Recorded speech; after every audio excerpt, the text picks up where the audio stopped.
Hello and welcome back, friends. I'm Buddy, and this week I 3D printed this A280 blaster.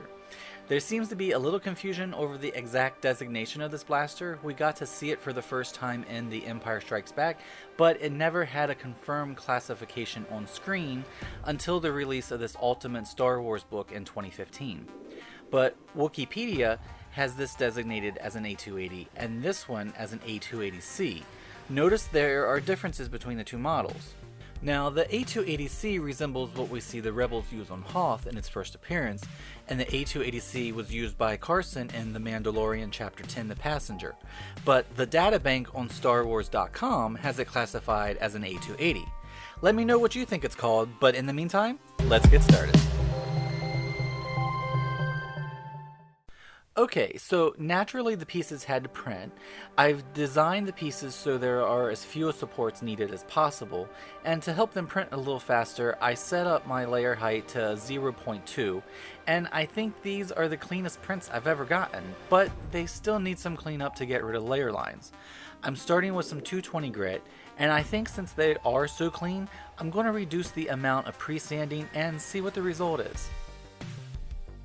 You can see how fast the layer lines are disappearing since they printed so smooth.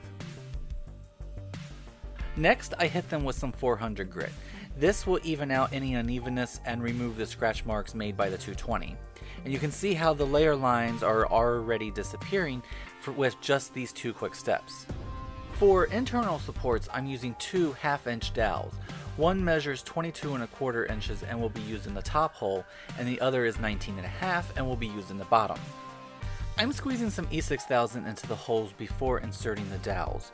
I like using E6000 when I can because it remains flexible when it cures, so there's less chance of things breaking loose, and it will also act as a shock absorber.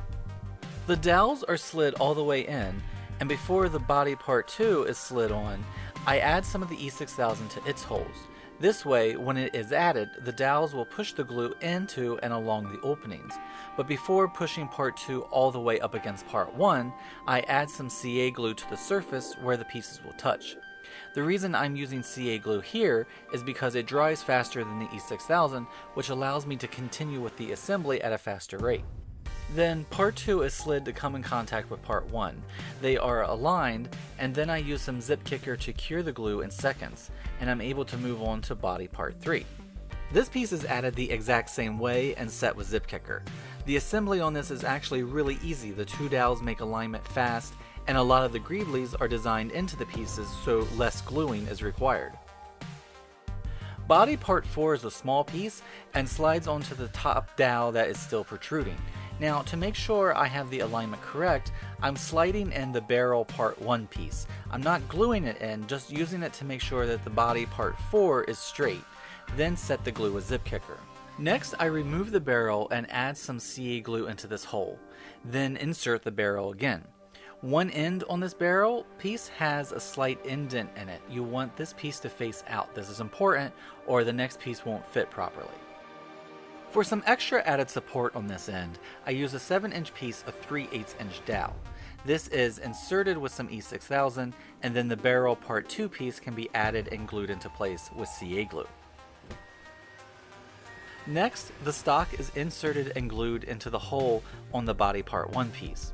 This is a tight fit, so make sure you have the shoulder support aligned with the body before setting the glue permanently. Then the grip and trigger can be glued onto the bottom of part 1 so the nubs slip into the openings on top of the grip.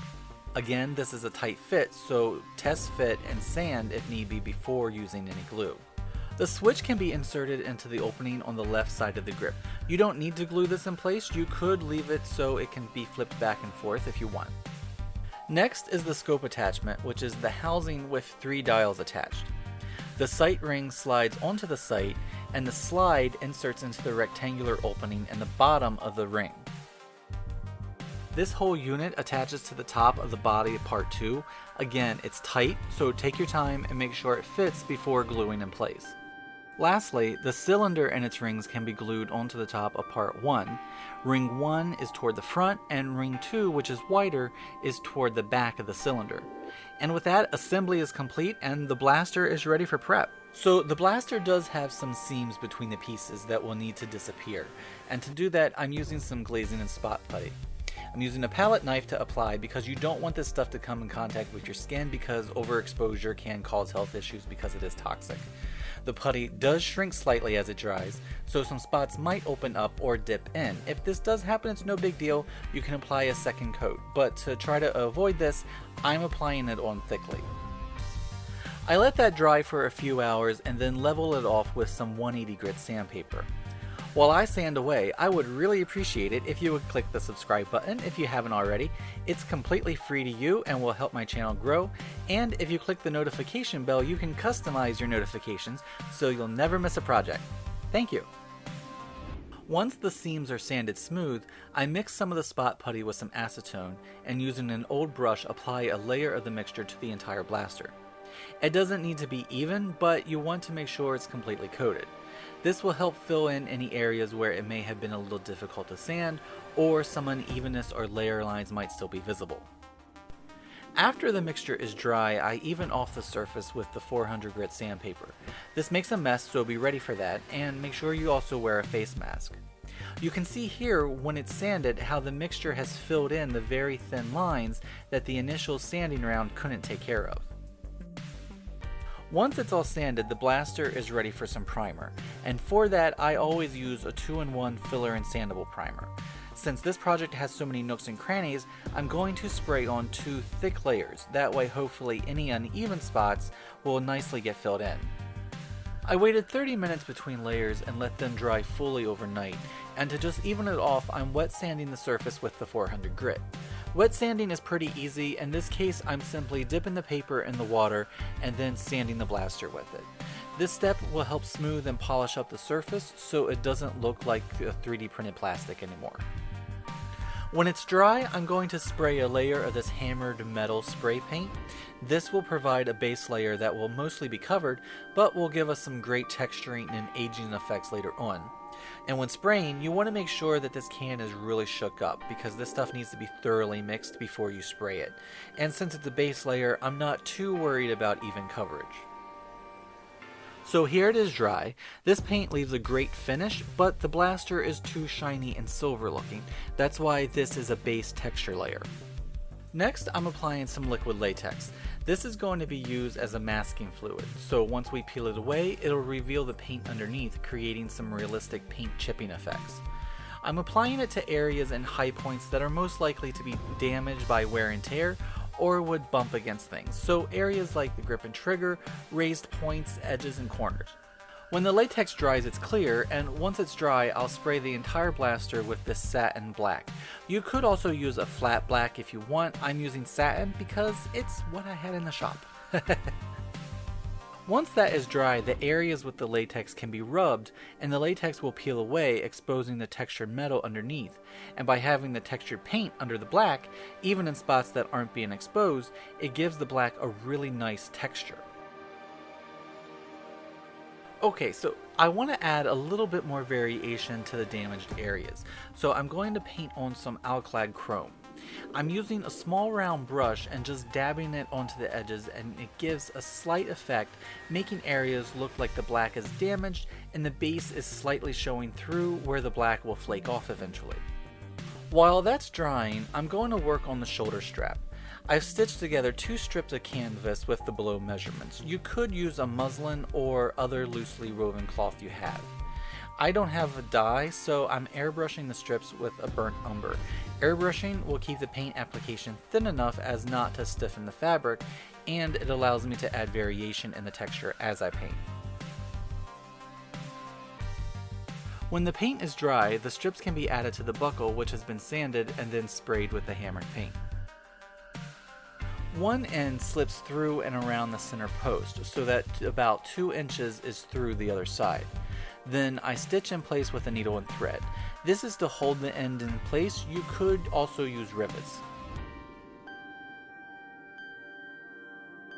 Then the other end of the strip comes up through the one side like so, wraps over the top the previous end, and out the other side like this. And on this end, the strip gets attached around a 12 gauge wire loop and stitched like the other end. This piece is made with a wire to ensure the strap can support the weight of the blaster, and I just used some pieces of an old dry cleaner's hanger.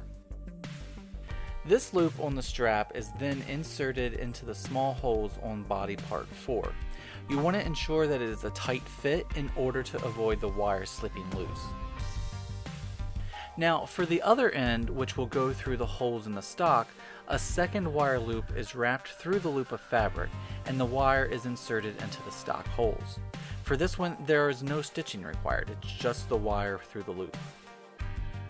Now with the support strap in place, you can adjust the length of the strap by sliding the strap through the buckle, making it longer or shorter as needed.